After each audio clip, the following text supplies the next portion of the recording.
Bien le bonjour, hein.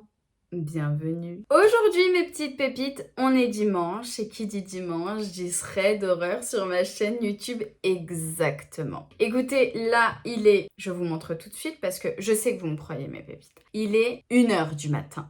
Ok? Est-ce que vous voyez à quel point je vous aime encore plus? J'ai filmé le thread d'horreur là, à minuit. Je me suis dit c'est mort, j'en filme pas deux. Et après je me suis dit bon allez, pour les pépites, 1h du matin, c'est parti pour le deuxième thread d'horreur. Je croyais que c'était les rideaux qui allaient m'arrêter. T'es vraiment... Pourquoi tu fais ça? Mais t'as envie que je meure en fait? Pourquoi tu fais ça? T'as envie que je meure? Non, t'as filmé du coup? Mais là, je filme là. Bonjour les pépites, j'espère que ça va bien. J'ai fait mon travail de snapage. Bonne nuit. Snap, nap, make-up. En fait, il veut ma mort. Il veut ma mort. Il me le dit pas, mais il veut ma mort. Crise cardiaque. C'est pas possible. J'ai failli crever. Et le snap, c'est nap make-up. Si ça vous intéresse de voir les backstage, il filme tous les backstage des threads d'horreur, des vidéos, etc. Oh mon dieu, mais j'ai failli crever. J'ai failli mourir. J'ai eu tellement peur.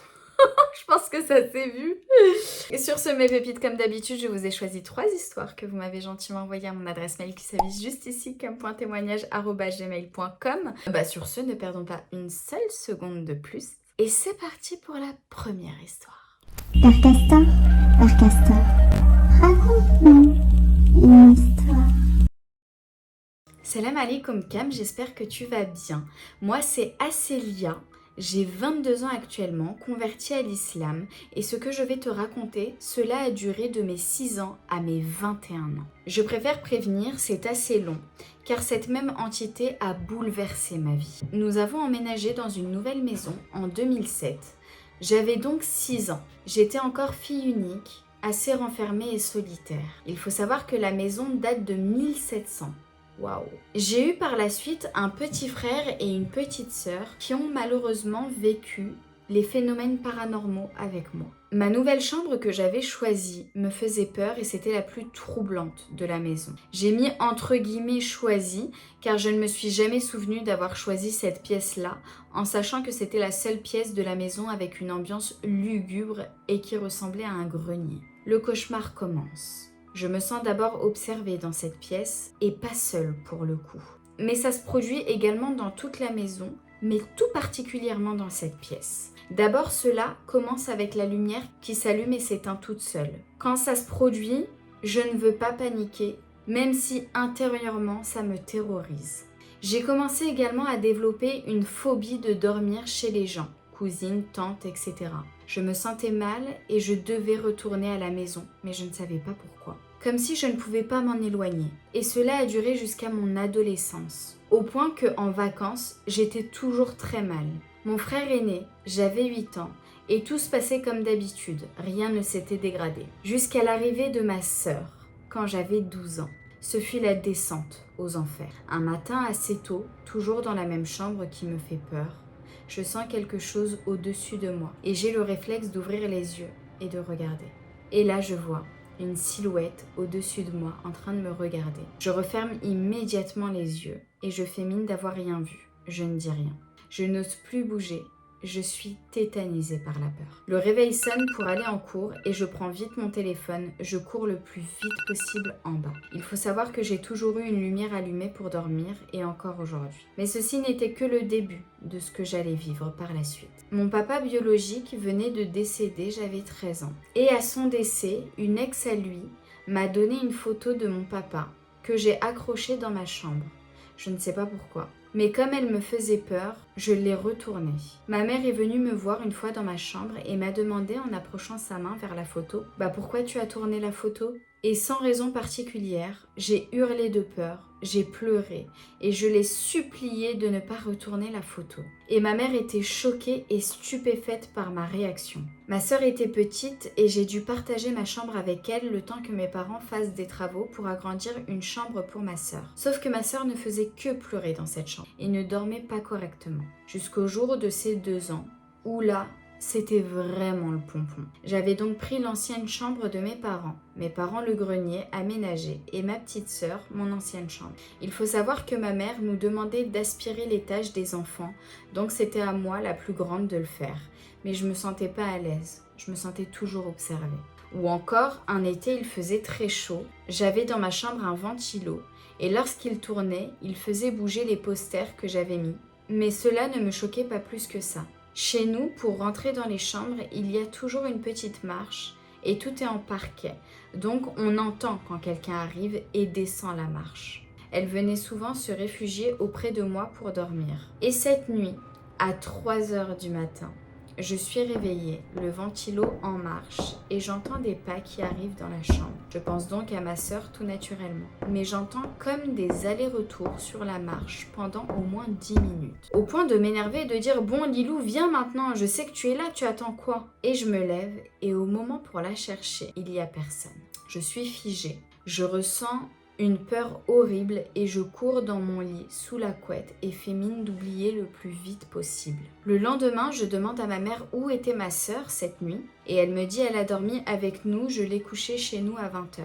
Bien sûr, il faut savoir que mes parents n'ont jamais rien su de tout ce qui m'est arrivé car mon beau-père me disait que c'était stupide et dans ma tête. Bien sûr, je me suis remise en question en me disant que je devenais folle et que j'étais sûrement trop heureuse. Sauf que non. Un jour, une amie est venue et je l'ai laissée dans ma chambre 2 secondes le temps de chercher quelque chose en bas. Et je reviens, je la vois toute blanche et pas bien. Elle me dit « T'es sûre on est seul ?» Je lui dis « Bah ouais, bien sûr, pourquoi ?» Elle m'a dit « J'ai entendu quelqu'un m'appeler. » Je l'ai regardée et je lui ai dit « Allez, viens, on descend, je pense que c'est mieux. » Ou encore une fois, ma sœur devait avoir 5 ans environ et ne dormait toujours pas dans son lit, pleurait tout le temps et ne voulait toujours pas dormir dans cette chambre. Mes parents la laissaient pleurer car eux-mêmes n'en pouvaient plus et ne comprenaient pas. Et elle et moi sommes très fusionnels et elle m'appelle donc pour venir la chercher dans la chambre.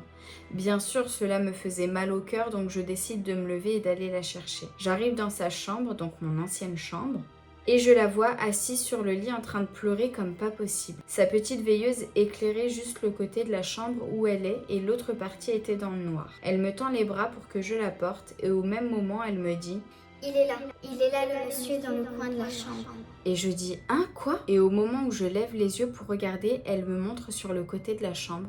Ma sœur me saute dans les bras d'un coup en hurlant de peur. Je n'ai jamais eu aussi peur de ma vie. Je suis partie en courant avec elle dans les bras, jusque dans mon lit. Il n'y a que moi et ma sœur qui subissaient ce genre d'événement. Ma sœur me disait qu'un monsieur avec un grand chapeau noir lui disait de dormir et ça lui faisait peur. Ce fameux monsieur. Puis aussi un matin, il était vers 10h le week-end, ma mère m'envoie un SMS et me dit d'ouvrir les fenêtres de ma chambre. Je me lève donc pour ouvrir les premières fenêtres d'un côté de la pièce. J'ai donc le réflexe de jeter un petit coup d'œil vers la porte de la chambre de ma sœur. Et là, je te promets que je me suis faite dessus. J'ai vu sous la porte une ombre de pied et d'un coup, la poignée de la porte s'est mise à se secouer.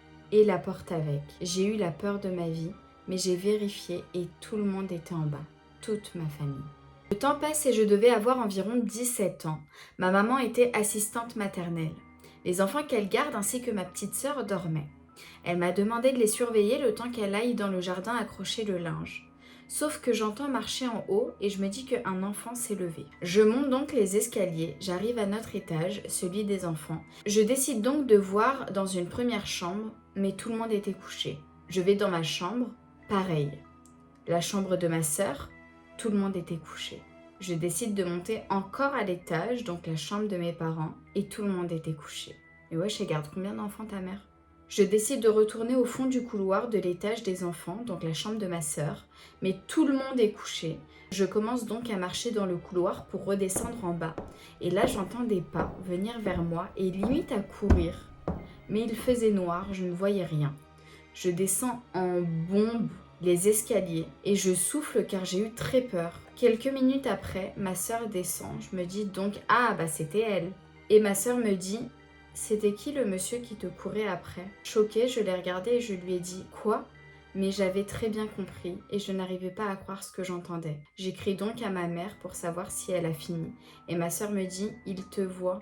Je dis « Qui ça ?» et elle me répond « Le monsieur, il voit tout, il te regarde » avec un sourire narquois sur le visage de ma sœur qui m'a fait monter les larmes aux yeux. Ma mère revient et je lui dis dans la foulée, mais aucune réaction. Et elle regarde juste par terre comme si elle m'avait pas entendue. Ma sœur qui ne faisait toujours pas ses nuits alors qu'elle avait 7 ans, ma mère a décidé de l'emmener consulter. Une dame spécialiste a dit qu'elle devait venir voir la maison car elle sent chez ma sœur un certain trouble. Elle est donc venue et là, elle nous a révélé quelque chose d'incroyablement horrible. Nous avons un puits, donc déjà une source d'esprit, dit-elle. Oui, c'est vrai que les sources d'eau, j'ai un puits moi aussi, juste derrière le studio. Nous avons un puits, déjà donc source d'esprit, dit-elle. Mais elle dit aussi que beaucoup de personnes sont mortes ici. Il y a eu de la magie noire dans cette maison au début de sa construction, donc vers 1700, par un monsieur qui a voulu maudire les personnes qui étaient ici. Cette dame a ressenti beaucoup d'énergie négative. Suite à cela, un prêtre est venu chez mes parents pour bénir la maison. Or, mon beau-père m'a construit un petit studio duplex dans une partie de la maison qui était la grange. Et tout a recommencé. Je me sens observée, des pas à l'étage dans ma chambre, où je ressentais une sorte de présence. J'y prête pas forcément attention, mais dans la foulée, je me convertis à l'islam et je commence à être pieuse. Et j'ai déménagé pour prendre mon appartement. Et depuis, tout se passe bien. Enfin, Alhamdulillah. Merci ma pépite pour ton histoire, une histoire qui finalement se termine bien, donc on est content. Par contre, ta petite sœur, plus jamais là. Non mais plus jamais, ces commentaires de... J'ai même pas envie de les répéter tellement j'ai peur. Mais non, vous imaginez, vous avez soit votre enfant ou alors petite sœur, petit frère qui vous dit ça. Sachant que toi-même tu vis des trucs bizarres, mais tu relativises, tu dis peut-être je suis folle. Et lui ou elle en rajoute une couche en disant mais c'est qui ce monsieur qui court derrière toi? Non. Merci ma pépite pour ton histoire. Franchement, c'était lourd quoi. C'était vraiment lourd comme énergie. Enfin, je sais pas, je me sens... Je sais pas si c'est parce que c'est le deuxième thread d'horreur que je tourne en plus la nuit. Mais c'était lourd à lire parce que en même temps quand je le lis, je vis un petit peu le truc avec vous, tu vois. Père Castor, raconte-nous une histoire. Bonjour Cam, j'espère que tu vas bien et que ta famille se porte bien. Oui, merci beaucoup. Je vais te raconter une histoire qui s'est passée quand j'avais 3 ans. Je ne m'en souviens pas, évidemment, c'est ma mère qui me l'a racontée. Et je peux t'assurer que tout est vrai. Lorsque j'étais enfant, j'étais très proche de ma grand-mère maternelle qui est malheureusement décédée quelques mois après, quand j'avais 3 ans. Quelque temps après son départ, elle est venue me rendre visite un soir dans ma chambre pour me lire une histoire. Voilà comment ça s'est passé. Un soir, ma mère est venue me voir dans ma chambre pour me lire un nouveau livre qu'elle venait de m'acheter. Mais il se trouve que je lui ai dit déjà connaître l'histoire. Ma mère, qui ne me croyait évidemment pas, m'a demandé de lui raconter l'histoire. Et c'est ce que j'ai fait. Elle m'a alors demandé comment je connaissais déjà l'histoire et je lui ai répondu « C'est Mémé qui est venue me la raconter hier ». Elle a mis ses lunettes et elle s'est mise au bout de mon lit. Inutile de préciser qu'à cet âge-là, je ne savais pas lire. Ma mère a donc pensé que j'avais entendu cette histoire à la crèche et petite info qui a son importance, ma mère travaillait à la crèche où j'étais. Elle a donc vérifié le lendemain et bien sûr, la crèche n'avait pas ce livre. Alors voilà mon histoire, ma grand-mère est venue me lire un livre quelque temps après son décès. Waouh, merci ma pépite pour ton histoire. Alors courte mais quand même très intéressante. C'est mignon. Alors je vais pas ramener tout à la religion, mais du moins musulmane. Mais nous c'est vrai qu'on croit pas aux esprits, mais on croit aux djinns qui soient bienveillants et malveillants. Et là pour moi c'était un djinn bienveillant en fait. Je trouve ça trop mignon comme histoire. Après c'est très flippant hein. Parce que tu te dis genre juste what the fuck, tu vois, qu'est-ce qui se passe? Franchement, c'est très bizarre que tu connaisses cette histoire, sachant que c'est un nouveau livre que ta maman a acheté, tu vois. Chelou, bizarre. Donc c'est pas possible que t'aies menti, tu vois. Mais je pense vraiment qu'un djinn est venu bienveillant et t'as lu une histoire, peut-être que c'est un djinn proche de la famille, j'en sais rien, tu vois. Trop bizarre. Aoudou billahi minhum quand même. Et sur ce, mes petites pépites, je vous propose qu'on passe à la troisième Et dernière histoire. Père Castor, raconte-nous une histoire. Coucou Cam, je vais te raconter une grosse histoire paranormale. Ça va être assez long, je m'en excuse. Il y a des choses qu'il faut que tu saches avant de commencer cette histoire. Dans notre famille, nous avions toutes et tous été victimes de sorcellerie. Du moins, quasiment toutes les femmes de ma famille. Une voisine à ma grand-mère ressentait énormément de jalousie envers ma famille maternelle. Elle faisait souvent descendre ses filles chez ma grand-mère pour que celle-ci se fasse amie avec ma mère et mes tantes, juste pour récolter des informations à propos d'elle. Elle descendait souvent à manger à ma grand-mère. Et mes tantes et ma mère se sont mises à changer du jour au lendemain. Ma grand-mère s'en était aperçue, mais c'était sans plus. Puis un jour, ma grand-mère s'est aperçue qu'il y avait de la sorcellerie dans un des plats de cette fameuse voisine. Du coup, à chaque fois qu'elle recevait ces plats, elle les jetait directement à la poubelle. Mais cette femme a su que ma grand-mère l'avait découvert, car ses djinns la mettaient au courant. A'oudhu billahi minhum. Celle qui a été le plus touchée était l'une de mes tantes, car elle l'aimait beaucoup, car elle aimait beaucoup les plats de cette femme, et juste pour cette raison, lorsque ma tante s'est mariée et s'est installée à 20 minutes de chez ma grand-mère, cette fameuse voisine a décidé également de s'installer dans le même bâtiment qu'elle. Il s'est avéré qu'elle lui faisait encore et encore de la sorcellerie, juste en jetant de l'eau sur sa porte d'entrée, et de plein d'autres manières. Ma tante avait donc une famille de djinns, un enfant et des parents. Elle souffrait énormément de beaucoup de maladies, problèmes d'os, énormément de migraines, fatigue intense et j'en passe. Elle m'avait raconté que ces djinns jouaient d'elle en la menaçant. Si tu arrêtes de ranger ta maison, on vient dans les cauchemars de tes enfants. Si tu arrêtes de ranger ta maison? Ah ouais, donc c'est des djinns maniaques quoi. Excusez-moi de faire de l'humour là-dessus. Enfin, si tu arrêtes de ranger ta maison, on vient dans les cauchemars de tes enfants. Jette ton enfant par la fenêtre, sinon on te blesse encore plus. Et plein d'autres paroles horribles comme ça. Ma tante n'en pouvait plus, les Rakis les faisaient toujours partir, mais ils revenaient constamment, malgré le fait qu'elle se protégeait de ça. Car comme je te l'ai dit, la femme était devenue sa voisine, donc elle refaisait constamment de la sorcellerie. Ensuite, ça a été au tour de ma mère. Je n'ai pas eu de bonne relation avec elle lorsque j'étais plus jeune, car son djinn ne m'aimait pas. Donc elle me frappait tout le temps, m'insultait constamment et autres. Un soir, j'ai fait un cauchemar d'elle. Nous étions dans un bus et elle s'est mise à me frapper et à me crier dessus pour rien. Elle s'est jetée au sol et hurlé à la mort. Moi, ne sachant pas quoi faire, j'ai demandé de l'aide à des gens qui étaient présents. Une femme que je connaissais pas m'a dit de réciter des versets du Coran. Chose que j'essayais de faire mais en vain. Il m'était impossible de sortir ne serait-ce qu'un mot de ma bouche. Par la suite, je me lève en sursaut car un cri s'est fait entendre dans tout mon appartement. Je cours voir ce qu'il se passe et vois ma mère hurler à la mort en disant en arabe « Ya Allah, maudit la personne qui m'ensorcelle, maudit les djinns qui s'attaquent à mes enfants. » J'ai eu la peur de ma vie, des cauchemars, j'en ai fait très souvent. Ma sœur a été ensorcelée par cette même femme qui lui a souhaité de ne jamais se marier. Elle a donc des djinns amoureux qui hantent ses nuits. Ils me menacent en me disant d'arrêter de traîner avec elle car c'est leur femme, etc., etc. Ma mère et ma sœur se sont faites exorciser plusieurs fois et avec l'aide d'Allah, elles s'en sont sorties. En revanche, ma tante, elle, ça ne s'arrête pas. Tu te doutes bien qu'avec tout ça aussi, j'ai fini par être ensorcelée. Je voyais des ombres, avais des migraines constamment, étais toujours énervée. J'étais en dépression, je ne voulais voir personne, j'étais toujours dans le noir, enfermée dans ma chambre. Je sentais énormément de présence dans ma chambre, surtout dans les coins du mur. Et partout où je dormais, c'est-à-dire que si j'allais dormir chez une cousine à moi, je les sentais et les voyais. Elle, entre parenthèses, elle me met les ombres, sur les coins des murs également. J'en ai parlé à ma mère après des années et me suis fait exorciser à mon tour. Fun fact, j'avais un djinn qui me poursuivait et un mauvais œil très puissant. Je me suis soignée et alhamdoulilah, tout va pour le mieux aujourd'hui. J'ai encore quelques symptômes du mauvais œil, mais que je traite en un rien de temps. Merci ma pépite pour ton histoire, encore et toujours la sorcellerie. on souffle, hein.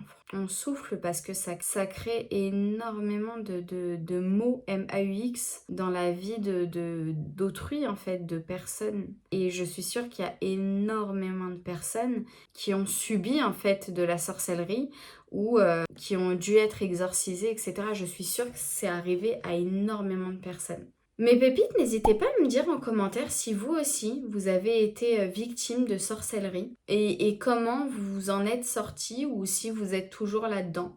Vraiment, ça m'intéresserait de savoir si vous avez déjà vécu ça. Mais Dieu merci, vous vous en êtes sorti et c'est une histoire ancienne maintenant, Dieu merci. Sur ce, mes pépites, voilà, ce thread d'horreur est terminé. J'espère qu'il vous a plu. Comme d'habitude, n'hésitez pas à liker, ça ajoute énormément de soutien aux créateurs, donc merci si vous le faites, à vous abonner. Alors là, comme je dis à chaque fois, là c'est le pomme-point sur la Garonne. Sur ce, je vous retrouve soit dimanche prochain pour un autre thread d'horreur sur la chaîne ou alors mercredi pour une vidéo random, peut-être un vlog Djerba s'il n'est pas encore sorti. Sur ce, je vous fais d'énormes bisous et surtout, ne regarde pas derrière toi.